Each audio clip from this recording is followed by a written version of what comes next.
ഇപ്പോഴും ഒരു ഭയങ്കര റിഗ്രറ്റൊക്കെയാണ്, എന്താണെന്നറിയില്ല. തുടരുമിലെ ആ ഒരു ഷോട്ടിലൊക്കെ ആണെങ്കിലും മുകുന്ദനുള്ളിലാണെങ്കിലും ഡിഫറെൻ്റ് ആയിട്ടുള്ള characters. How do you prepare for it? നല്ല ഡയറക്ടേഴ്സ് ആണെങ്കിൽ അവർ ഓരോ സീനിന് മുന്നേ വന്ന് അവരത് ഡീറ്റെയിൽ ആയിട്ടൊന്ന് പറഞ്ഞു തന്നാൽ തന്നെ നമുക്ക് മനസ്സിലാവും. എന്താണെന്ന് ചോദിച്ചാൽ പെട്ടെന്ന് ഉത്തരം പറയണം. ഓക്കെ. സ്കൂളിലെ ക്രഷ് ആരായിരുന്നു? ഓക്കെ, ഞാനൊരു ഉത്തരം ഞാൻ സത്യസന്ധമായിട്ടിരിക്കുകയാണ്. എനിക്കങ്ങനെ വളരെ റെയറാണ് സത്യം. ഞാൻ വെറുതെ അല്ല, ക്രഷ് ഇല്ലാന്നാണോ ഞാൻ പറഞ്ഞത്? ആർഷയുടെ വൈബ് എന്താ? എൻ്റെ വൈബോ നമുക്ക് ഇമോഷണലി ഈ വ്യക്തിയിൽ നിന്ന് സപ്പോർട്ട് ഒന്നും കിട്ടുന്നില്ല. Still you said you are their friend. ആ ഫ്രണ്ട്ഷിപ്പിന്റെ ബേസ് എന്തായിരിക്കും? കറക്റ്റായി വെക്കുന്നതൊക്കെ എനിക്കൊരു ഭയങ്കര ഫാസിനേഷൻ. അത് എനിക്ക് അങ്ങനെ ആവണം, ഫാമിലി വേണം, കുട്ടികൾ വേണം, അമ്മയാവണം എന്നുള്ളതൊക്കെ ഭയങ്കര ആഗ്രഹമാണ്. അതൊരു ഭയങ്കര ഒരു സംഭവമായിരുന്നു. ആ എപ്പിസോഡൊക്കെ എനിക്ക് എന്താ പറയുക, അതൊക്കെ ഭയങ്കരമായിട്ട് എന്നെ എഫക്റ്റ് ചെയ്തിട്ടുണ്ട്.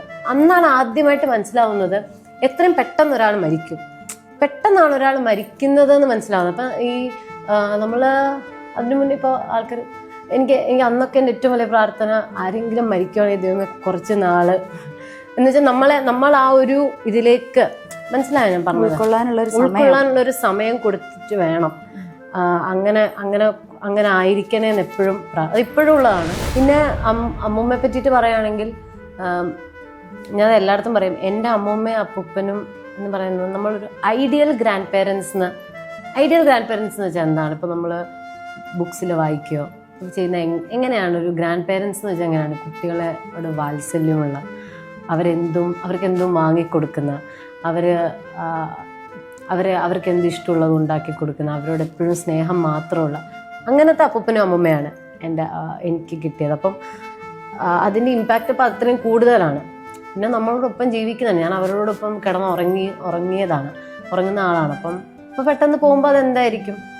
ഇപ്പോഴും ഒരു ഭയങ്കര റിഗ്രറ്റൊക്കെയാണ്, എന്താണെന്നറിയില്ല. നമ്മൾ ഈ എപ്പോഴും അമ്മൂമ്മയുടെ അപ്പൂപ്പനെയും കൂടെ ഉള്ളതുകൊണ്ട് അന്നൊക്കെ നമ്മളിപ്പോഴും ഫോട്ടോ ഒന്നും എടുക്കില്ലല്ലോ.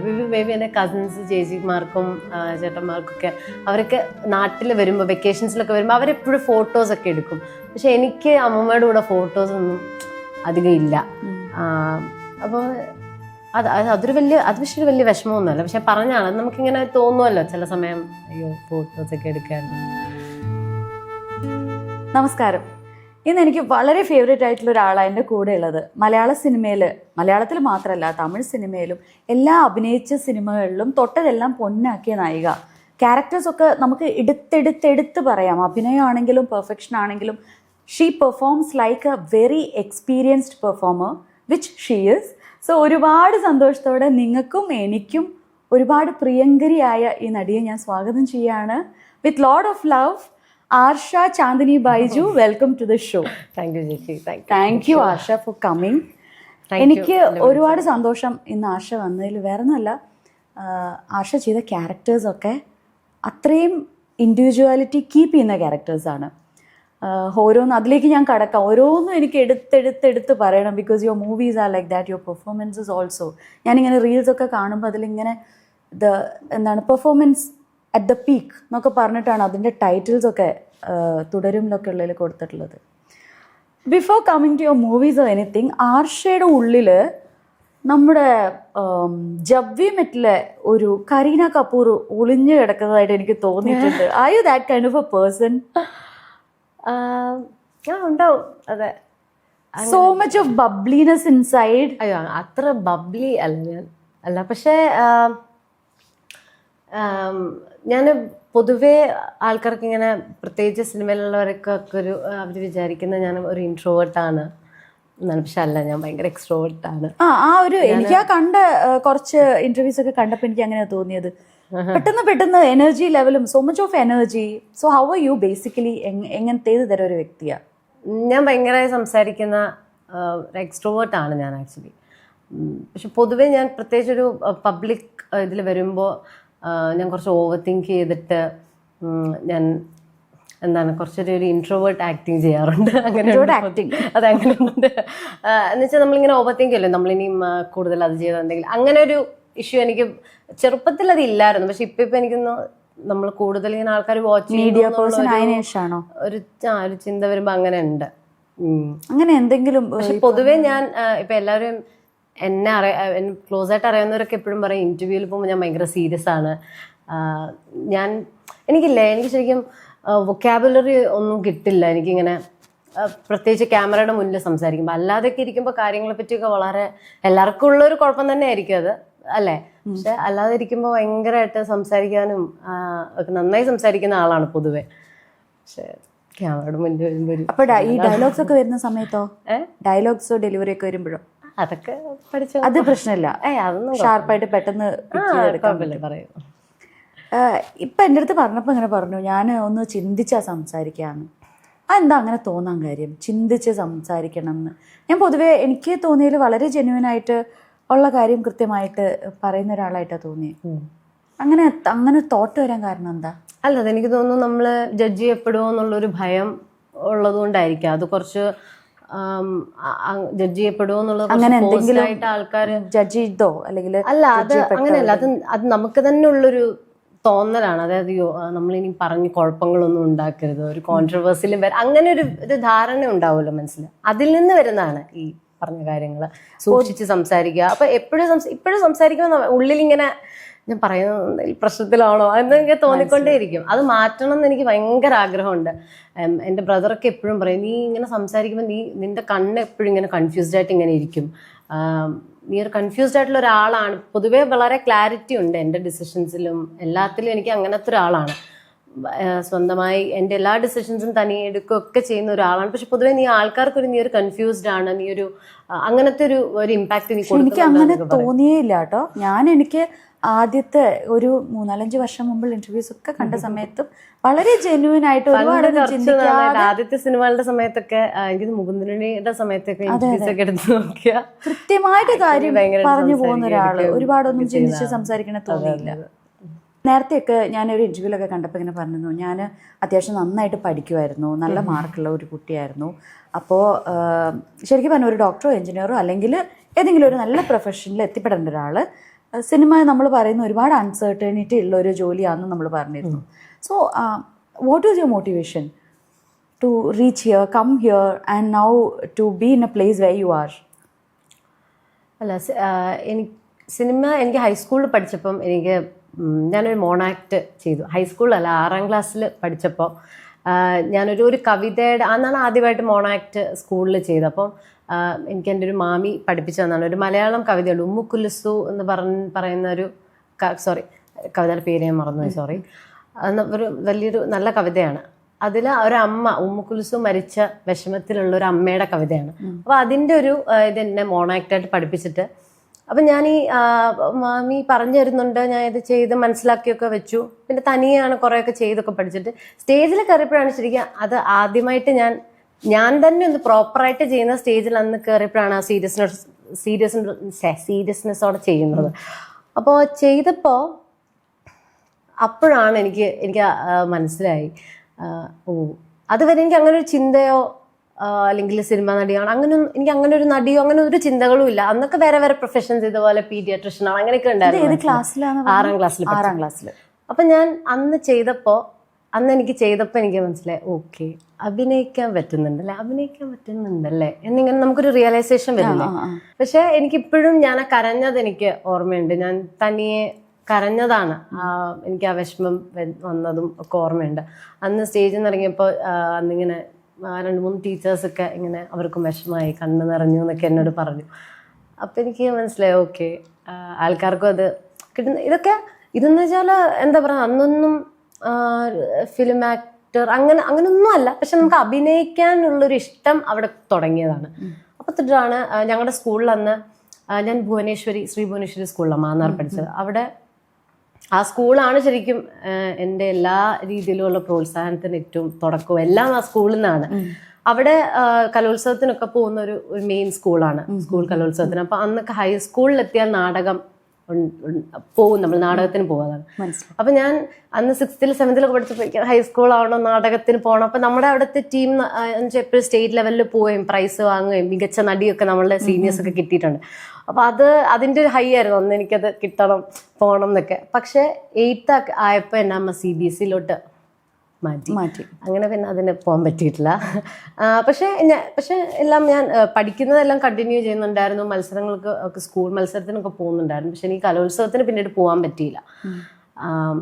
അപ്പം ഞാൻ പറഞ്ഞു തന്നത് എന്തായിരുന്നു, അവിടെ നിന്ന് നമ്മുടെ റൂട്ട് ഫോം ആയി അഭിനയത്തിലേക്ക്. അഭിനയിക്കണം എന്നുള്ളൊരു ഇത്, സ്റ്റേജിലും പെർഫോം ചെയ്യണം. പിന്നെ നമ്മൾ ഡാൻസും പാട്ടൊക്കെ പാടുന്നതാണ് കലോത്സവത്തിനൊക്കെ എല്ലാം ഉള്ളതാണ്. പക്ഷെ അഭിനയിക്കും എന്നുള്ളൊരു പോയിന്റിലോട്ട് അപ്പോഴാണ് എത്തിയത്. പിന്നീട് എനിക്ക് തോന്നുന്നു ഒരു 8th ഒക്കെ ആയപ്പോൾ തൊട്ട് ഫിലിം ആക്ടർ ആകും, അങ്ങനെയാണ് എനിക്കിങ്ങനെ മനസ്സിൽ തോന്നിയിരുന്നു. അന്നൊക്കെ നമ്മളിങ്ങനെ ഓരോ നടിമാരെ പറ്റി ഇങ്ങനെ കേൾക്കുമ്പോഴൊക്കെ വരില്ല, അവർ 12th കഴിയുമ്പോൾ ഒരു സിനിമയിലേക്ക് വരുന്നു. അപ്പം ഞാനിങ്ങനെ അന്നിങ്ങനെ വിചാരിക്കുമായിരുന്നു, ഓക്കെ 12th പഠിക്കുന്നു, പിന്നെ നമ്മൾ സിനിമയിലേക്ക് വരുന്നു എന്നൊക്കെ ഞാൻ അന്നിങ്ങനെ മനസ്സിൽ വിചാരിക്കുമായിരുന്നു. ഇതൊക്കെ എൻ്റെ മനസ്സിലുള്ള ആട്, ഇത് ഞാൻ ആരോടും പറയുമോ അങ്ങനെയൊന്നും അല്ല. വീട്ടിലൊന്നും പറഞ്ഞിട്ടില്ല? അല്ല, അങ്ങനെയൊന്നും ഇല്ല, മനസ്സിലുള്ള കാര്യമാണ് അതൊക്കെ. പിന്നെ ശരിക്കും ഞാൻ 5th തൊട്ട് ഞാൻ TV ആങ്കറിങ് ചെയ്യുമായിരുന്നു. അതുണ്ട് കേട്ടോ, അതൊക്കെ ഞാൻ മറന്നുപോയി. TV ഞാൻ ആങ്കറിങ് ചെയ്യായിരുന്നു. ഈ കുട്ടികളുടെ പ്രോഗ്രാമൊക്കെ ഫോൺ കോൾ വരുന്നു, പാട്ടൊക്കെ പാടുന്നു, ക്വസ്റ്റ്യൻസ് കുസൃതി ചോദ്യങ്ങളൊക്കെ ചെയ്യുന്നു, അങ്ങനെയൊക്കെ ഞാൻ ചെയ്തിട്ടൊക്കെ ഉണ്ട്. പക്ഷെ ആക്ടിങ്ങിലോട്ട് വരുന്നത് ഈ ഒരു മോണാക്റ്റിലൂടെയാണ് ഞാൻ വരുന്നതും. പിന്നീടെല്ലാം അത് തന്നെയാണ് മനസ്സിലുള്ളത്, നടിയാകും, അപ്പം എങ്ങനെയാകാം, അപ്പോൾ അങ്ങനത്തെ ചിന്തകളും കാര്യങ്ങളും ഒക്കെയാണ് മനസ്സിലുള്ളത്. എങ്ങനെയാ ശരിക്കും അതിന്റെ ആ ഒരു how did you reach there first റോളിലേക്ക്? 18ാം പടിയിൽ ഓഡിഷൻ ത്രൂ ഓഡിഷൻ കൊടുത്തതാണ്. അപ്പം ഞാൻ 12ൽ പഠിച്ചുകൊണ്ടിരുന്നപ്പോൾ ഇതേപോലെ എൻ്റെ ചേട്ടനൊരു ഭയങ്കര സിനിമാ പ്രാന്തനാണ്. അപ്പം ചേട്ടനും ഭയങ്കര സപ്പോർട്ടാണ്. അപ്പം നമ്മൾ രണ്ടുപേരും കൂടി ഇങ്ങനെ ഇരുന്നിട്ട് 12th പഠിച്ചുകൊണ്ടിരുന്ന സമയത്ത് ഇങ്ങനെ ഓഡിഷൻസ് ഒക്കെ വരുമ്പോൾ ചേട്ടനെ ഫേസ്ബുക്കിൽ കാണുന്നൊക്കെ എനിക്ക് അയച്ചു തരും.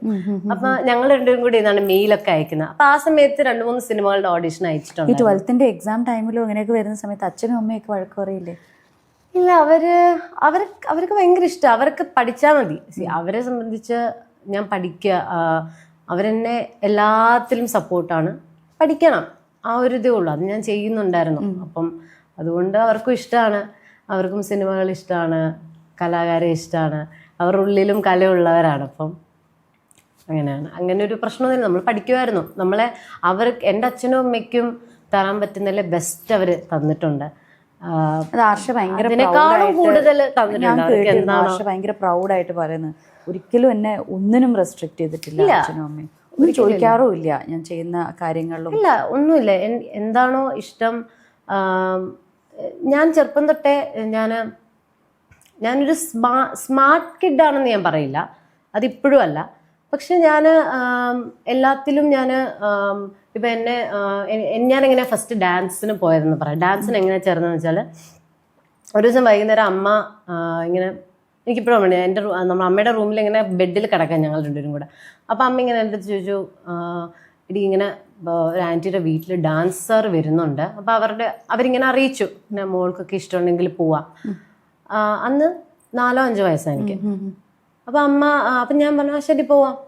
എനിക്കെല്ലാം അങ്ങനെ, ശരി പോവാം, റെഡിയാണ്. അങ്ങനെ എന്നെ അവിടെ കൊണ്ടുവിട്ടാണ് ഡാൻസിന് പോയത്. പിന്നീട് നമ്മളുടെ അടുത്തൊരു സ്കൂളിൽ ഇതേപോലെ ഒരു കേരള കലാമണ്ഡലം എന്ന് പറഞ്ഞിട്ടൊരു കുറച്ച് മ്യൂസിക്കും വയലിനും അങ്ങനെയൊക്കെ ഉള്ളൊരു സ്ഥാപനം തുടങ്ങിയപ്പം, അപ്പോൾ അവിടെ നിന്ന് ഇങ്ങനെ കാർഡൊക്കെ വരുമല്ലോ. അങ്ങനെ അമ്മ ഇങ്ങനെ അവിടെ അന്വേഷിച്ചപ്പോൾ പാട്ട് പഠിക്കണമെന്ന് ചോദിച്ചു. ഓക്കെ, പാട്ട് പഠിക്കാം. അങ്ങനെ ഞാൻ പലതും പഠിച്ചു. ഞാൻ സ്കേറ്റിംഗ് പഠിച്ചിട്ടുണ്ട്, അങ്ങനെ എന്നെ കീബോർഡ് പഠിച്ചിട്ടുണ്ട്, ഞാൻ പിയാനോ ഒക്കെ വായിക്കാനൊക്കെ അറിയാം. അപ്പം അങ്ങനെ ഞാൻ എല്ലാത്തിനും റെഡിയാണ് എപ്പോഴും. അങ്ങനെ പുതിയ പുതിയ അറിവുകൾ ഇഷ്ടമാണ് പഠിക്കാനായിട്ട്, ഒരുപാട് കാര്യങ്ങൾ പഠിക്കാൻ ഇഷ്ടമാണെന്ന് തോന്നുന്നു അല്ലേ? അതെ, അങ്ങനെയല്ല, എനിക്ക് അതന്നെ കറക്റ്റാണ്. എനിക്ക് ആർഷ അഭിനയിച്ച സിനിമകളിൽ നേരത്തെ ഞാൻ പറഞ്ഞല്ലോ, വളരെ യുണീക്ക് ആയിട്ടുള്ള ക്യാരക്ടേഴ്സാണ് ചെയ്തിട്ടുള്ളത്. പ്രത്യേകിച്ച് എനിക്ക് ഹൗസ് മേറ്റ്സ് ഒക്കെ ഞാനും വിശാലും ഇരുന്ന് ഭയങ്കര എൻജോയ് ചെയ്ത് കണ്ട സിനിമയാണ്. എനിക്ക് ഒത്തിരി സന്തോഷമായി, ഭയങ്കര ഇഷ്ടമാണ് സിനിമ. എനിക്ക് ബാക്കി സിനിമകളെല്ലാം മികച്ച സിനിമകൾ. ഇപ്പോൾ ഞങ്ങൾ മുകുന്ദനുണ്ണിയൊക്കെ ഞങ്ങൾ തിയേറ്ററിൽ പോയി കണ്ട് അതെന്താ വെച്ചാൽ ഒന്നും നമുക്ക് അന്ന് പടത്തിൻ്റെ റിവ്യൂ ഒന്നും കേട്ടിട്ടില്ല. തുടങ്ങിയ സമയത്ത് തന്നെ പോയി കണ്ടതാ, അതും ഭയങ്കര ഇഷ്ടപ്പെട്ടു. കാര്യം നമ്മൾ സാധാരണ കാണുന്ന ഒരു രീതിയിലുള്ള സിനിമയല്ല, വളരെ ഡിഫറെൻ്റ് ആയിട്ട്. Actually you are so blessed and lucky, oh whatever it is, you are able to be a part of so many good movies അല്ലേ? സോ ഹൗസ് മേറ്റ്സ് ഒക്കെ, how was the welcome from there? തമിഴ്നാട്ടിലൊക്കെ housemates നന്നായി receive ചെയ്തു. എൻ്റെ performance ആണെങ്കിലും പടമാണെങ്കിലും ഒരു ഒരു ഒരു ഡിഫറെൻ്റ് ആയിട്ടുള്ളൊരു സ്റ്റോറിയാണ് അതിൻ്റെ പ്ലോട്ടും അതിൻ്റെ ട്വിസ്റ്റും കാര്യങ്ങളൊക്കെ. അപ്പോൾ അത് നമ്മൾ എക്സ്പെക്ട് ചെയ്ത പോലെ തന്നെ വന്നു. അത് സത്യം പറഞ്ഞാൽ ഞാനും വിശാലും ഒരു ദിവസം റാൻഡം ആയിട്ടിരുന്നപ്പോൾ ഞങ്ങൾ ഡെയിലി രാത്രി കുറച്ച് നേരം ഞങ്ങളുടെ ഒരു ടൈമിൽ എന്തെങ്കിലും ഒരു ബിഞ്ച് വാച്ചിങ് പരിപാടി ഉണ്ട്. അങ്ങനെ ഞങ്ങൾ എത്തിപ്പെട്ട് കണ്ട പടം ഹൗസ് മേറ്റ്സ്. അത് വളരെ ഫാമിലി ആയിട്ടിരുന്ന് കാണാൻ പറ്റുന്ന അതിൻ്റെ ക്ലിപ്സും എല്ലാം ഭയങ്കര ഇഷ്ടപ്പെട്ടു സിനിമ. ഇത്ര ഡിഫറെൻ്റ് ആയിട്ട് കുറച്ച് റിലേറ്റ് ചെയ്യാനും, അതെ, റിലേറ്റ് ചെയ്യാനും ഇതുവരെ കണ്ടിട്ടില്ലാത്തൊരു കൺസെപ്റ്റ്. ആ ക്യൂരിയോസിറ്റി ബിൽഡ് ചെയ്തു. സോ OTT-യിലാണ് കണ്ടത്. ഞാൻ പറയും, നിങ്ങൾ ആരെയും കണ്ടില്ലെങ്കിൽ നിങ്ങൾ പോയി കാണണം. അതെ, you did very well also. So how did U conceive that concept? ഇത് സ്ക്രിപ്റ്റ് വായിക്കുമ്പോൾ എങ്ങനെ മനസ്സിലായി ഇത് ഭയങ്കര ഡിഫറെൻ്റ് ആയിട്ട്? ഞാൻ സ്ക്രിപ്റ്റ് അല്ല വായിച്ചത്. എന്നെ ഡയറക്ടർ രാജവേൽ ഒരു ദിവസം ഫോൺ വിളിച്ചിട്ട് 3-3.5 മണിക്കൂറോളം ഫോണിൽ കൂടെ പുള്ളി എവിടെ നോക്കിയൊന്നും അല്ല പറഞ്ഞത്. പുള്ളി തനിയെ പുള്ളിയുടെ മനസ്സിലുണ്ട്, അത്ര ക്ലാരിറ്റി ഉണ്ട്. പുള്ളി അതിങ്ങനെ പറയുമായിരുന്നു. അത് പറഞ്ഞപ്പോൾ തന്നെ പുള്ളി ഓരോ സീൻ ബൈ സീനാണ് നമ്മുടെ അടുത്ത് പറഞ്ഞത്. തമിഴിലായിരുന്നു പറഞ്ഞത്. ആ സമയത്ത് ഹൗസ് മേറ്റ്സ് ചെയ്യുന്നതിന് മുന്നേ എനിക്ക് തമിഴ് ഇപ്പൊ അറിയാവുന്ന പോലെ അത്ര അറിയില്ലായിരുന്നു. പക്ഷെ എന്നാലും പുള്ളി ഓരോന്നിങ്ങനെ ഞാൻ ഓരോ ഡൗട്ട്സ് ചോദിക്കുമ്പോൾ അതിങ്ങനെ തിരിച്ച് പറഞ്ഞു തന്ന് ആ ഒരൊറ്റ നറേഷനിൽ മനസ്സിലായി. പിന്നീട് സ്ക്രിപ്റ്റ് വായിക്കേണ്ട ഒരു ഇതെനിക്ക് വന്നില്ല. പക്ഷെ പിന്നീട് അവരെനിക്ക് തംഗ്ലീഷ് സ്ക്രിപ്റ്റ് ഒക്കെ അയച്ചു തന്നു. പക്ഷെ ആ ഒരു നറേഷനിൽ തന്നെ എടുക്കുമായിരുന്നു ഞാൻ. വളരെ ഇൻറ്റൻസ് ആയിട്ടുള്ള ക്യാരക്ടേഴ്സൊക്കെ ചെയ്യുമ്പോൾ, ബിക്കോസ് ഇപ്പോൾ തുടരുമിലെ ആ ഒരു ഷോർട്ടിലൊക്കെ ആണെങ്കിലും മുകുന്ദനുണ്ണിയിലാണെങ്കിലും ഡിഫറെൻ്റ് ആയിട്ടുള്ള characters. How do you prepare for it? Mainly director തരുന്ന ഇൻസ്ട്രക്ഷൻ തന്നെയാണ്. അത് ഡയറക്ടേഴ്സ് ആക്ടറാണ്. എനിക്ക് അവരിലാണ് ഞാൻ പെർഫോമൻസിൽ ഡിപ്പെൻഡ് ചെയ്യുന്നത് എപ്പോഴും. അപ്പോൾ അവരുടെ അടുത്ത് ഇപ്പം നല്ല ഡയറക്ടേഴ്സ് ആണെങ്കിൽ അവർ ഓരോ സീനിന് മുന്നേ വന്ന് അവരതൊന്ന് ഡീറ്റെയിൽ ആയിട്ടൊന്ന് പറഞ്ഞു തന്നാൽ തന്നെ നമുക്ക് മനസ്സിലാവും അതെങ്ങനെയാണ് ചെയ്യേണ്ടത്. പിന്നെ നന്നായിട്ട് സ്ക്രിപ്റ്റ് വായിക്കും. സ്ക്രിപ്റ്റൊക്കെ വായിക്കാൻ ഇഷ്ടമാണ്. ഞാൻ മുകുന്ദനുണ്ണിയുടെയൊക്കെ സ്ക്രിപ്റ്റ് കുറേ വട്ടം വായിച്ചിട്ടുണ്ട്. ആ സമയത്തൊക്കെ ഞാനിങ്ങനെ വീട്ടിലിരുന്ന സമയത്ത് ഇങ്ങനെ PDF ഇന്ന് വായിക്കുമായിരുന്നു. അങ്ങനെയാണ്. തമിഴ് പിന്നെ ചെയ്ത സമയത്ത് ഞാൻ സ്ക്രിപ്റ്റിൽ ഞാനിങ്ങനെ സൈഡിലിങ്ങനെ ഈ പ്രൊനൗൺസ് ചെയ്യുന്ന വേർഡൊക്കെ ഞാനിങ്ങനെ ഓരോ സെൻറ്റൻസ് ഇങ്ങനെ മലയാളത്തിൽ ഇംഗ്ലീഷിലൊക്കെ ആയിട്ട് മംഗ്ലീഷിലൊക്കെ എഴുതിയൊക്കെ വെച്ച് അങ്ങനെയൊക്കെ ഡയലോഗ് ബൈ ഹാർട്ട് ചെയ്യേണ്ടി വന്നു. അതിന് വേണമല്ലോ, നമുക്ക് അത്ര തനിയെ വരില്ലല്ലോ സ്പോണ്ടേനിയസ് ആയിട്ട്. സിനിമയിലേക്ക് വന്നതിന് ശേഷം അല്ലെങ്കിൽ ജീവിതത്തിൽ തന്നെ നമ്മൾ എടുത്തു നോക്കുകയാണെങ്കിൽ കുറേ അഡ്വൈസസ് അല്ലെങ്കിൽ സജഷൻസ് ലഭിച്ചിട്ടുള്ളതിൽ ഏറ്റവും ഓർത്ത് നിൽക്കുന്ന ഒരു സജഷൻ എന്തായിരിക്കും? അത് ആരുടെ ആയിരിക്കും? എന്നെ ഏറ്റവും കൂടുതൽ അഡ്വൈസ് ചെയ്യുന്നതും ക്രിട്ടിസൈസ് ചെയ്യുന്നതും എൻ്റെ ചേട്ടനാണ്. അപ്പം ചേട്ടൻ പണ്ട് തൊട്ടേ നമ്മൾ സിനിമയിൽ വരുന്ന പ്ലാനിങ്ങിൻ്റെ ഒക്കെ സമയത്തൊക്കെ തന്നെ ചേട്ടൻ ഓരോ കാര്യങ്ങൾ പറഞ്ഞു തരും. ചേട്ടനിങ്ങനെ ആൾക്കാർ നമ്മളെല്ലാവരും ഒബ്സർവ് ചെയ്യാറുണ്ടല്ലോ ആക്ടേഴ്സിൻ്റെ ഇൻ്റർവ്യൂസും. അപ്പോൾ അതൊക്കെ വെച്ചിട്ട് ഓരോ കാര്യങ്ങളൊക്കെ എപ്പോഴും പറഞ്ഞൊക്കെ തരാറുണ്ട്. അപ്പോൾ ചേട്ടൻ്റെ അഡ്വൈസാണ് എപ്പോഴും ഏറ്റവും കൂടുതൽ അഡ്വൈസ് ചെയ്യുന്നതും ക്രിട്ടിസൈസ് ചെയ്യുന്നതും ചേട്ടനാണ്. പെട്ടെന്ന് ഓർമ്മ വരുന്ന എന്തെങ്കിലും ഒരു അഡ്വൈസ് ഉണ്ടോ? നീ ഇതൊന്നും ഓർത്ത് വെക്കണം അല്ലെങ്കിൽ ഇങ്ങനെ ചെയ്യണം എന്ന് പറഞ്ഞ എന്തെങ്കിലും കാര്യങ്ങൾ? അങ്ങനെ പെട്ടെന്ന് ഓർമ്മ വരുന്നത് എന്തോ എന്നെ കുറ്റപ്പെടുത്തുന്നതാണ്. പക്ഷെ അതിപ്പോൾ പറഞ്ഞാൽ ശരിയാവില്ല, അത് വേണ്ട. ചേട്ടൻ ഇപ്പോൾ ആഡ് ഫിലിം കമ്പനിയിൽ വർക്ക് ചെയ്യാണ്. ചേട്ടനും റിലേറ്റഡ് ടു മീഡിയ? അയ്യോ, ചേട്ടൻ സ്കൂളിലൊക്കെ പഠിക്കുമ്പോൾ തൊട്ടേ എഴുതുകയും മ്യൂസിക് ഡയറക്ഷൻ ചെയ്യും, ലിറിക്സ് എഴുതും. അങ്ങനെ ആർഷ എഴുതും. എന്നെക്കാളും വലിയൊരു കലാകാരനാണ് ചേട്ടൻ. ഇല്ല ഞാൻ എഴുതാൻ നോക്കിയിട്ടുണ്ട്, പക്ഷെ അത്ര പോരാ. കഥ, കവിത അങ്ങനെ ഒരു ഇൻട്രസ്റ്റ് ഇല്ല അതിലോട്ടൊന്നും. വായിക്കാറുണ്ട്, പക്ഷെ അല്ലാതെ എഴുത്തിലോട്ടൊക്കെ ഞാൻ ചെയ്തു നോക്കിയിട്ടുണ്ട്. എന്ന് വെച്ചാൽ അങ്ങനെ എന്തെങ്കിലും എഴുതണം എന്നുള്ളതല്ല, പക്ഷെ ഇങ്ങനെ ആക്ടിങ്ങിന് വേണ്ടിയിട്ട് എന്തെങ്കിലും അങ്ങനെയൊക്കെ എഴുതി നോക്കിയാലോ, ക്യാരക്ടർ അങ്ങനെയൊക്കെ ചുമ്മാ പരിപാടികളൊക്കെ ചെറുതായിട്ടൊക്കെ നടത്താറുണ്ട്. അത്രയേ ഉള്ളൂ. സിനിമയായിട്ട് ബന്ധപ്പെട്ട അഭിനയം അല്ലാതെ വേറെ ഏതെങ്കിലും മേഖലകളിൽ ഇഷ്ടം തോന്നിയിട്ടുണ്ടോ? കൊറിയോഗ്രാഫർ ആവാൻ എനിക്ക് തോന്നുന്നു ചിലപ്പം പറ്റുമായിരിക്കും എന്ന് തോന്നിയിട്ടുണ്ട്. സോങ് കൊറിയോഗ്രാഫികൾ ചെയ്തിട്ടുണ്ടോ? സ്കൂളിലോ കോളേജ് ഞാൻ അങ്ങനെ ആക്ച്വലി കൊറിയോഗ്രാഫി ചെയ്യാറുണ്ട് പൊതുവെ. അതിപ്പോ സ്റ്റെപ്സ് ഇടുന്നതാണെങ്കിലും അങ്ങനെ ചെയ്യാറുണ്ട് നോർമലി ഡാൻസിലൊക്കെ. അല്ലാതെ പക്ഷെ എനിക്ക് സോങ് കൊറിയോഗ്രാഫി ഇല്ല. ഇപ്പൊ ഒരു റൊമാൻസ് സോങ് ഒരു എനിക്കതിങ്ങനെ നമുക്ക് തോന്നുമല്ലോ മനസ്സിലായി. എനിക്ക് ചെയ്യാൻ പറ്റും. കണ്ണാടിന് മുമ്പിലൊക്കെ പോയി ഒറ്റയ്ക്ക് അങ്ങനത്തെ ഒക്കെ ഉണ്ടോ? അങ്ങനെ കണ്ണാടിന് മുമ്പിൽ ഞാൻ ഒന്നും ചെയ്തിട്ടില്ല. ഇല്ല.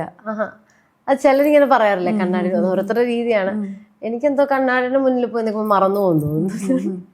പെട്ടെന്ന് ഉത്തരം പറയണം. ഓക്കെ. സ്കൂളിലെ ക്രഷ് ആരായിരുന്നു? സിദ്ധാർത്ഥ് മൽഹോത്ര. പോയിക്കേ ഞാനൊരു ഉത്തരം. ഞാൻ സത്യസന്ധമായിട്ടിരിക്കാൻ വേണ്ടി എനിക്കങ്ങനെ വളരെ റെയറാണ് ക്രഷ് വരുന്നതും. സത്യം ഞാൻ വെറുതെ അല്ല, ക്രഷ് ഇല്ലാതാണോ ഞാൻ പറഞ്ഞേ? വളരെ റെയറാണ് വരുന്നത്. എനിക്കങ്ങനെ അങ്ങനെ പൊതുവെ എനിക്ക് ആൾക്കാരോട് ഒരു ഇൻഫാക്ച്വേഷൻ അങ്ങനത്തെ ഫീലിംഗ് വളരെ കുറവാണ് വരുന്നത്. ഭയങ്കര റെയറാണ് അതൊക്കെ. അങ്ങനെ ഒരു ഐ മീൻ പേഴ്സണലി അങ്ങനെ ആൾക്കാരുടെ അടുത്തൊക്കെ തോന്നണമെങ്കിൽ കുറെ അറിയുകയും അങ്ങനെയൊക്കെ വേണം. എന്താ അതിന്റെ ക്രൈറ്റീരിയാസ്? ഒന്നുമില്ല, അതിപ്പോ നമുക്ക് ഇഷ്ടപ്പെടുന്നതിന് പ്രത്യേകിച്ച് ക്രൈറ്റീരിയ ഒന്നും ഇല്ലല്ലോ. എന്നാലും ഉണ്ടാവില്ലേ ആർഷയുടെ? എൻ്റെ ഒരു കൺസെപ്റ്റ് ഇങ്ങനെയാണ്. അങ്ങനെയൊന്നുമില്ല. അതിപ്പോ അങ്ങനെയൊന്നുമില്ല. എനിക്ക് പലതരം ഇതാണ്. അങ്ങനെയല്ല, പലതരം ഉദ്ദേശിച്ചത് അതല്ല. അതെനിക്ക് അങ്ങനെയൊന്നും ഇല്ല. പല അങ്ങനെ റിലേഷൻഷിപ്പോ ക്രഷ് വിട്, ക്രഷ് കഴിഞ്ഞു നമ്മൾ പറഞ്ഞു അല്ല. നമ്മൾ ഒരാള് നമുക്ക് ഇംപ്രസീവ് ആയി തോന്നണമെങ്കിൽ ആർഷയ്ക്ക് ഇംപ്രസീവ് ആയി ക്രഷ് ഉണ്ടായിരുന്നു. വിജയ് സേതുപതി. ഇതൊക്കെ ആൻസർ ആണോ? ഇതൊക്കെ വളരെ സേഫ് ആയിട്ടുള്ള ആൻസേഴ്സാ. സത്യമായിട്ട് എനിക്ക് സ്കൂളിൽ പഠിച്ചപ്പം ക്രഷ് ഇല്ലാന്ന് ഞാൻ പറയുന്നില്ല, പക്ഷെ അത് വളരെ എന്തോ ഒരാളോ ലളിതമായ ലോലമായ ഒരു ക്രഷ്, അത് അവിടെ കിടക്കട്ടെ അല്ലേ.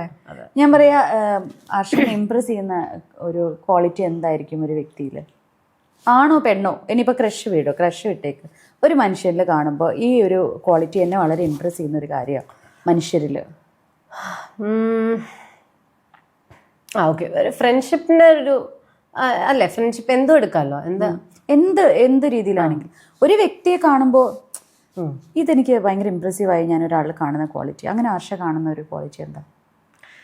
ഇപ്പോൾ ഒരാളുടെ ലുക്കിൽ എനിക്ക് അങ്ങനെ ഒരു ടൈപ്പ് ഇല്ല, ഞാൻ ചുമ്മാ പറയുന്നതാണ്. ശരിക്കും എനിക്ക് അങ്ങനെയൊന്നുമില്ല, അറിയില്ല. നമുക്ക് ആരെയൊക്കെ കണ്ടാൽ ഇഷ്ടപ്പെടുന്നു അങ്ങനെയുള്ളൂ.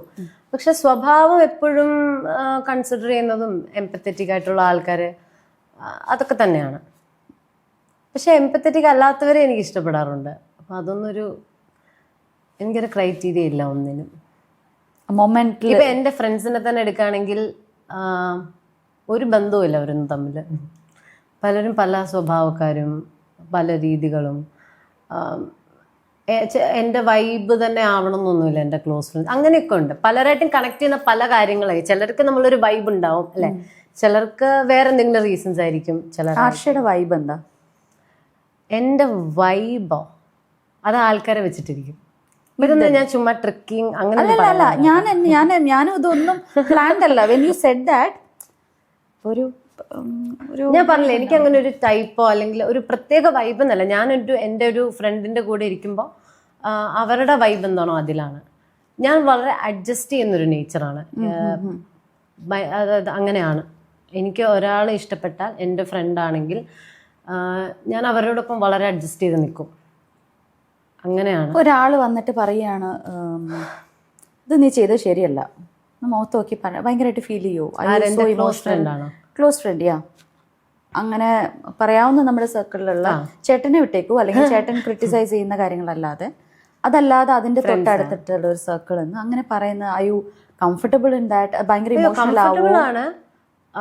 പക്ഷേ വിഷമം വരണ്ടാണെങ്കിൽ വിഷമം വരും. അതൊക്കെ അപ്പോഴേ എനിക്ക് വിഷമം വരും നോക്കുന്ന. അപ്പോൾ ഓക്കെ, അതിപ്പോൾ ഒരാള് ഇപ്പം നമ്മളൊരു കാര്യം നല്ലതായിട്ട് ഭയങ്കര ഭയങ്കര ആവേശത്തോടൊരു കാര്യം ചെയ്തു, അത് പെട്ടെന്ന് വന്നിട്ട് ഒരാൾ ഇപ്പം അതിപ്പോൾ നമ്മുടെ ക്ലോസ് ഫ്രണ്ട്സ് നമ്മളെന്താ ആഗ്രഹിക്കുന്നത്, അവർ ഇഷ്ടപ്പെടണമെന്നായിരിക്കും.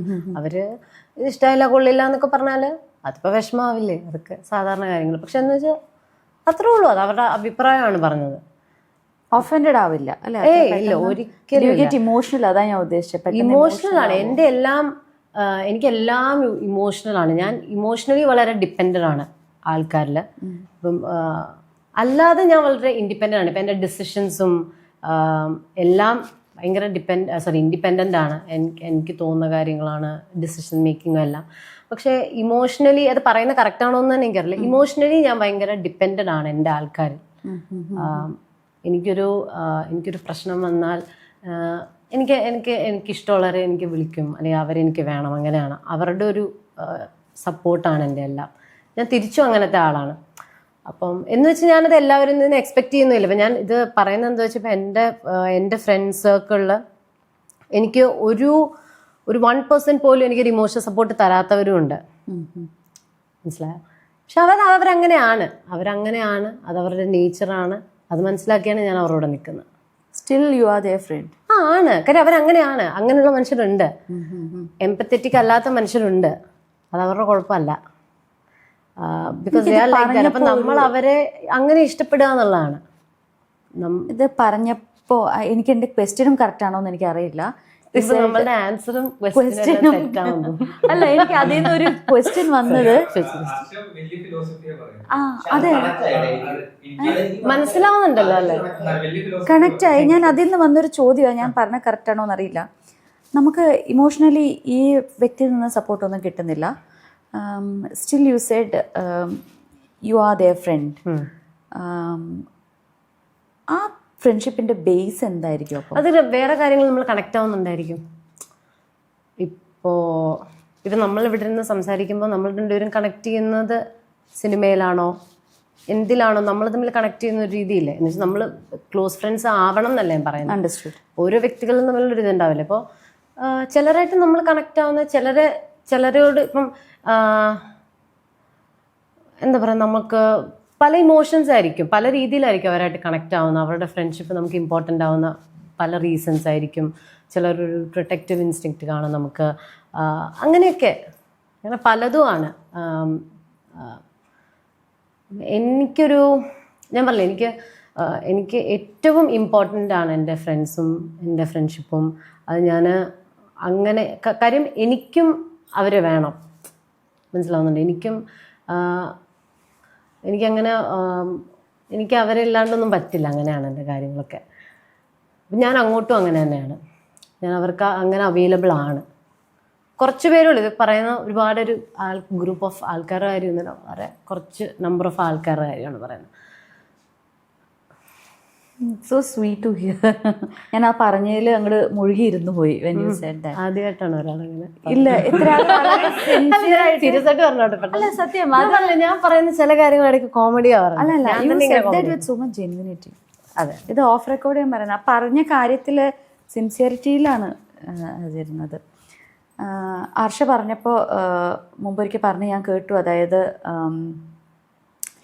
യുവർ ഫിലോസഫി അബൌട്ട് കർമ്മ ഭയങ്കര ഡിഫറെൻ്റ് ആയിരുന്നു.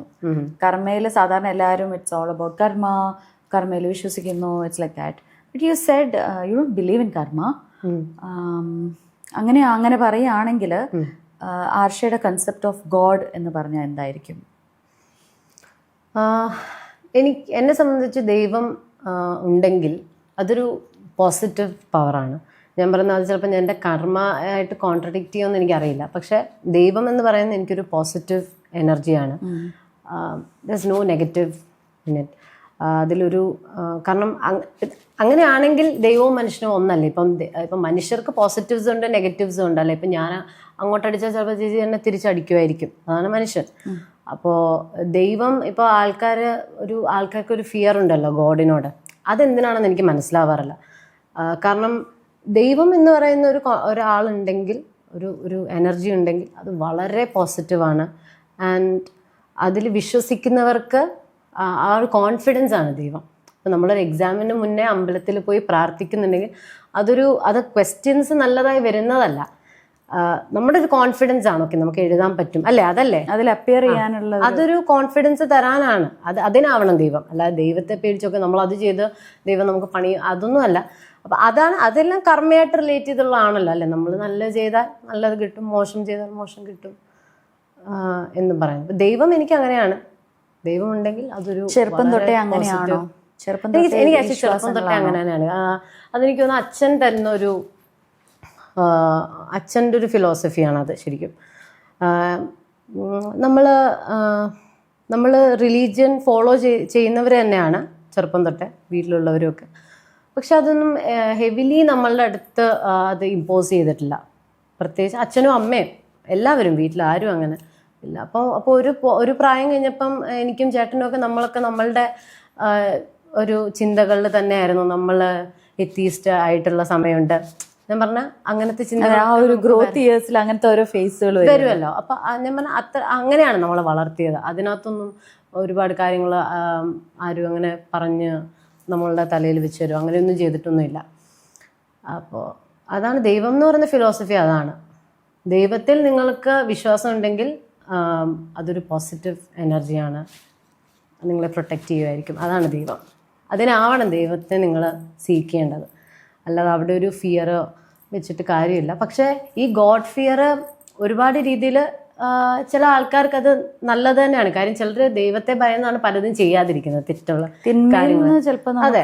സോ ഇതെല്ലാം ബേസിക്കലി ഈ എനിക്ക് തോന്നുന്നത് ഈ ഫിലോസഫികളൊക്കെ പണ്ട് മുതലേ വന്നതൊക്കെ ഇങ്ങനെയൊക്കെ കൂടെ ഒന്ന് ആൾക്കാരിലൊരു ഭയം കൂടെ ക്രിയേറ്റ് ചെയ്യാനും കൂടെ ആയിരിക്കാം. ഇതൊക്കെ ആരാണോ ഇത് തുടങ്ങിയത്, അല്ലെങ്കിൽ ഇതിൻ്റെ ഒരു തുടങ്ങിയതെന്നല്ല ഉദ്ദേശിച്ചത്, ഇങ്ങനത്തെ സോഷ്യൽ ബാലൻസ് കീപ്പ് ചെയ്യാനും കൂടെ വേണ്ടിയായിരിക്കാം. അതെ, അതിപ്പോൾ കർമ്മയും അങ്ങനെയല്ലേ. കർമ്മയിൽ വിശ്വസിക്കുന്നവർ പലരും തെറ്റുകൾ ചെയ്യാത്തതിൻ്റെ കാരണം ആ ഒരു ഭയമാണല്ലോ, നമുക്ക് നാളെ മോശം വരും എന്നുള്ളത്. ആർഷയെ സംബന്ധിച്ചിടത്തോളം what is that one thing that men never understand about woman? അങ്ങനെയില്ല, അത് ഓരോരുത്തരെ വെച്ചിരിക്കും എന്ന് തോന്നുന്നു. അങ്ങനെ ജനറലൈസ് ചെയ്ത് നമുക്ക് പറയാൻ പറ്റുമോ? ചിലപ്പോ. അതെയാ? ചിലപ്പോ. അല്ല, ഞാൻ മെൻ കുറച്ചും കൂടെ ലോജിക്കൽ ആണല്ലോ. സോ ഞാൻ എന്നോട് ചോദിക്കുകയാണെങ്കിൽ ചിലപ്പോൾ അതായിരിക്കാം. മെൻ ആർ കുറച്ചും കൂടെ ലോജിക്കലാന്ന് തോന്നുന്നു.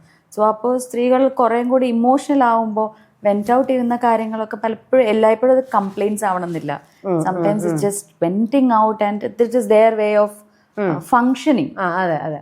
അപ്പോൾ ഒരു കാര്യം ഒരാൾ പറയുമ്പോഴേക്കും അത് this is becoming my interview now. ഇല്ല, പറ.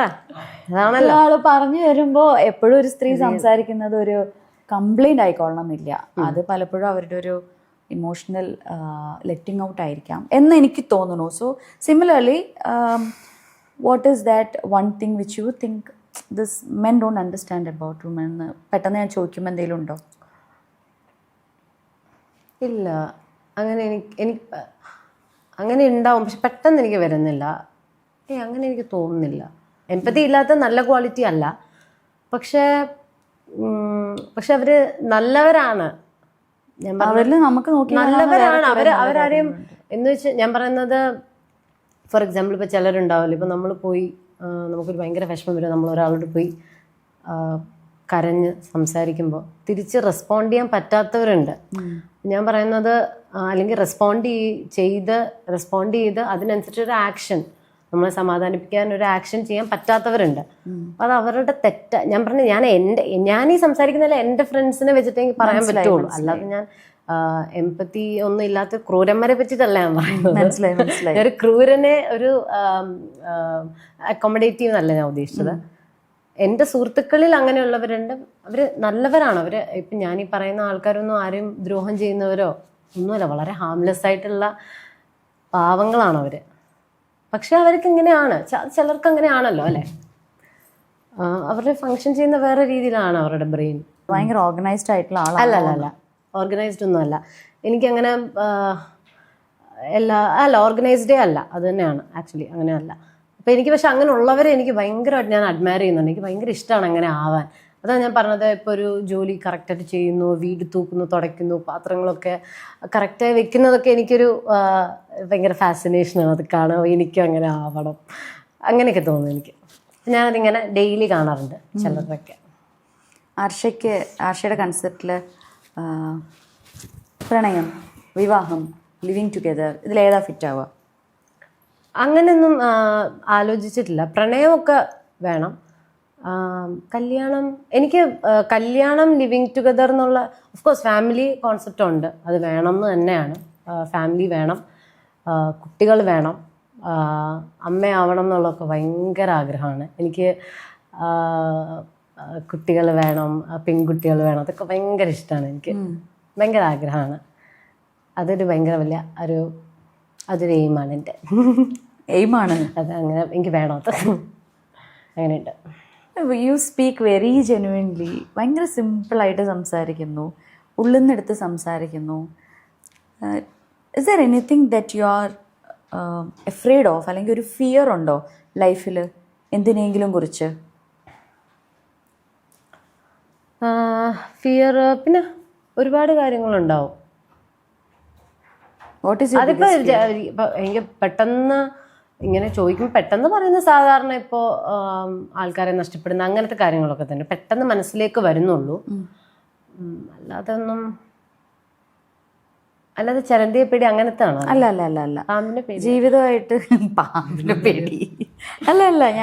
ഞാൻ അത് തന്നെയാ ചോദിച്ചത്. വളരെ അങ്ങനെയുണ്ട്. പിന്നെ ആശയുടെ ഉള്ളിലെ ഒരു ഭയം, അത് എൻ്റെ അടുപ്പമുള്ളവർ മരിക്കുമോ എന്നുള്ളൊരു അത് ഭയങ്കര പ്രശ്നം അതിൻ്റെ ഉള്ളിലുണ്ട് ശരിക്കും.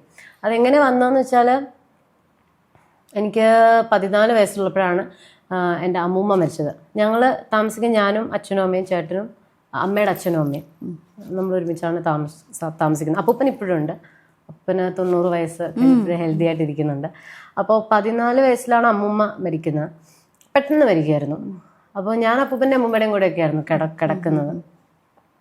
അപ്പോൾ അത് ഒരിക്കലും എക്സ്പെക്റ്റ് ചെയ്യാത്ത ഒരു കാര്യമായിരുന്നു. പെട്ടെന്നൊരു ശ്വാസം മുട്ടൽ വന്നു, ഹോസ്പിറ്റലിൽ കൊണ്ടുപോയി. പിറ്റേ ദിവസം ഡിസ്ചാർജ് ചെയ്യാൻ ഇരിക്കുകയായിരുന്നു. നമ്മൾ തിരിച്ച് വീട്ടിൽ വന്നു. പിറ്റേ ദിവസം വെളുപ്പിന് ഹാർട്ട് അറ്റാക്ക് വരികയായിരുന്നു. അപ്പോൾ അതൊരു ഭയങ്കര ഒരു സംഭവമായിരുന്നു. ആ എപ്പിസോഡൊക്കെ എനിക്ക് എന്താ പറയുക, അതൊക്കെ ഭയങ്കരമായിട്ട് എന്നെ എഫക്റ്റ് ചെയ്തിട്ടുണ്ട്. അപ്പം അന്ന് തൊട്ട് ആ സമയം ശരിക്കും ഞാൻ ആ വർഷം പ്രത്യേകിച്ച് ഇമ്മീഡിയറ്റ് ഇയേഴ്സ് ഉണ്ടല്ലോ, ഒരു 14-15 ഇയേഴ്സൊക്കെ എപ്പോഴും എൻ്റെ ഏറ്റവും ഭയങ്കര ഭയമായിരുന്നു ആർക്കെങ്കിലും. കാര്യം അന്നാണ് ആദ്യമായിട്ട് മനസ്സിലാവുന്നത് എത്രയും പെട്ടെന്ന് ഒരാൾ മരിക്കും, പെട്ടെന്നാണ് ഒരാൾ മരിക്കുന്നതെന്ന് മനസ്സിലാവുന്നത്. അപ്പം ഈ നമ്മൾ അതിനു മുന്നേ ഇപ്പോൾ ആൾക്കാർ എനിക്ക് അന്നൊക്കെ എൻ്റെ ഏറ്റവും വലിയ പ്രാർത്ഥന ആരെങ്കിലും മരിക്കുകയാണെങ്കിൽ ദൈവമേ കുറച്ച് നാള് എന്ന് വെച്ചാൽ നമ്മൾ ആ ഒരു ഇതിലേക്ക് മനസ്സിലായോ ഞാൻ പറഞ്ഞത്, ഉൾക്കൊള്ളാനുള്ളൊരു സമയം കൊടുത്തിട്ട് വേണം. അങ്ങനെ ആയിരിക്കണേന്ന് എപ്പോഴും അത് ഇപ്പോഴും ഉള്ളതാണ്. കാരണം അത്രമാത്രം ആ സമയത്തൊക്കെ എനിക്ക് പേടിയാണ്. നമ്മുടെ വീട്ടിലുള്ളവർ ബാക്കിയുള്ളവർ ഒരു സമയത്തിനപ്പുറം അങ്ങനെയൊക്കെ നമുക്ക് പെട്ടെന്ന് ഇതാണ് ടെൻഷൻ വരുന്ന ഇതാണ്, അയ്യോ ഇതാണോ വരുന്നത്. കാര്യം അന്ന് ഞാൻ ഉറങ്ങി എണീറ്റ് വെളുപ്പിന് 5 മണിക്ക് അന്ന് രാത്രി ഹോസ്പിറ്റലിൽ നിന്ന് തിരിച്ചു വന്നു. ഞാനും അച്ഛനും അമ്മയും. അപ്പൂപ്പൻ അന്ന് അമ്മൂമ്മയോടൊപ്പം ഹോസ്പിറ്റലിലായിരുന്നു. അപ്പോൾ ഹോസ്പിറ്റലിൽ നിന്ന് പിറ്റേ ദിവസം ഉച്ചയ്ക്ക് ഡിസ്ചാർജ് ആവുകയാണ്. അപ്പം രാവിലെ സ്കൂളിൽ പോകണം. അങ്ങനെയാണ് 5 മണിക്ക് അമ്മ എന്നെ വിളിച്ചുണർത്തുകയാണ്. എനിക്ക് അപ്പോഴേ അറിയാം, എന്നെ വിളിച്ചുണർത്തിയപ്പോൾ എനിക്ക് അറിയായിരുന്നു. കാര്യം നമുക്കറിയില്ല നമ്മൾ മരിച്ചു എന്ന് അറിഞ്ഞിട്ടല്ല ഹോസ്പിറ്റലിലേക്ക് പോയത്. പക്ഷെ ആ വിളിച്ചുണർത്തുമ്പോൾ നമുക്ക് മനസ്സിലാവുമല്ലോ. എനിക്കിപ്പോഴും ഓർമ്മയുണ്ട് ഞാൻ വീട്ടിൽ നിന്ന് ഹോസ്പിറ്റലിൽ പോയതൊക്കെ അതൊക്കെ. അപ്പം അതിൽ നിന്നാണ് എനിക്ക് അന്ന് തൊട്ടാണ് എനിക്ക് മനസ്സിലാവുന്നത് ആൾക്കാർ വേഗം മരിക്കും, നമ്മൾ വിചാരിക്കുന്ന പോലെ അല്ല ഈ സംഭവം നടക്കുന്നത്. അപ്പം എനിക്ക് അതൊരു വളരെ ഒരു വലിയ പ്രശ്നമാണ്. ആൾക്കാർ നമ്മളുടെ അടുത്ത് നിന്ന് നഷ്ടമാകുമോ എന്നുള്ളതുണ്ട് നല്ലതായിട്ടുണ്ട്. പിന്നെ അമ്മൂമ്മയെ പറ്റിയിട്ട് പറയുകയാണെങ്കിൽ ഞാൻ എല്ലായിടത്തും പറയും, എൻ്റെ അമ്മൂമ്മയും അപ്പൂപ്പനും എന്ന് പറയുന്നത് നമ്മളൊരു ഐഡിയൽ ഗ്രാൻഡ് പേരൻസ് എന്ന് വെച്ചാൽ എന്താണ്? ഇപ്പോൾ നമ്മൾ ബുക്സിൽ വായിക്കുകയോ ചെയ്യുന്ന എങ്ങനെയാണ് ഒരു ഗ്രാൻഡ് പേരൻസ് എന്ന് വെച്ചാൽ എങ്ങനെയാണ്? കുട്ടികളോട് വാത്സല്യമുള്ള, അവർക്കെന്തും വാങ്ങിക്കൊടുക്കുന്ന, അവർക്ക് എന്ത് ഇഷ്ടമുള്ളത് ഉണ്ടാക്കി കൊടുക്കുന്ന, അവരോട് എപ്പോഴും സ്നേഹം മാത്രമുള്ള അങ്ങനത്തെ അപ്പൂപ്പനും അമ്മൂമ്മയാണ് എനിക്ക് കിട്ടിയത്. അപ്പം അതിൻ്റെ ഇമ്പാക്റ്റ് അപ്പം അത്രയും കൂടുതലാണ്. പിന്നെ നമ്മളോടൊപ്പം ജീവിക്കുന്നതാണ്. ഞാൻ അവരോടൊപ്പം ഉറങ്ങുന്ന ആളാണ്. അപ്പം പെട്ടെന്ന് പോകുമ്പോൾ അതെന്തായിരിക്കും?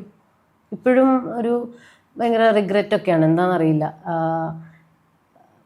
നമ്മൾ ഈ എപ്പോഴും അമ്മൂമ്മയുടെ അപ്പൂപ്പനെയും കൂടെ ഉള്ളതുകൊണ്ട് അന്നൊക്കെ നമ്മളിപ്പോഴും ഫോട്ടോ ഒന്നും എടുക്കില്ലല്ലോ. ബേബി എൻ്റെ കസിൻസ് ചേച്ചിമാർക്കും ചേട്ടന്മാർക്കൊക്കെ അവരൊക്കെ നാട്ടിൽ വരുമ്പോൾ വെക്കേഷൻസിലൊക്കെ വരുമ്പോൾ അവരെപ്പോഴും ഫോട്ടോസൊക്കെ എടുക്കും. പക്ഷെ എനിക്ക് അമ്മൂമ്മയുടെ കൂടെ ഫോട്ടോസൊന്നും അധികം ഇല്ല. അപ്പോൾ അതൊരു പക്ഷേ വലിയ വിഷമമൊന്നുമല്ല. പക്ഷെ പറഞ്ഞാണ് നമുക്കിങ്ങനെ തോന്നുമല്ലോ ചില സമയം, അയ്യോ ഫോട്ടോസൊക്കെ എടുക്കായിരുന്നു,